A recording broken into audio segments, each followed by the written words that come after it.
Optics. Optics is the branch of physics that studies the behavior, properties, and interaction of light with matter. When light strikes a smooth surface, it bounces back into the same medium. This phenomenon is called reflection of light. According to the law of reflection, the angle of incidence is equal to the angle of reflection. When light passes from one medium to another, it bends due to a change in speed. This bending of light is called refraction of light. When white light passes through a prism, it splits into different colors. This phenomenon is called dispersion of light.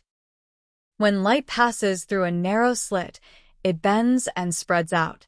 This phenomenon is called diffraction of light. In optics, we study also lasers, fiber optics, and many other fascinating phenomena related to light.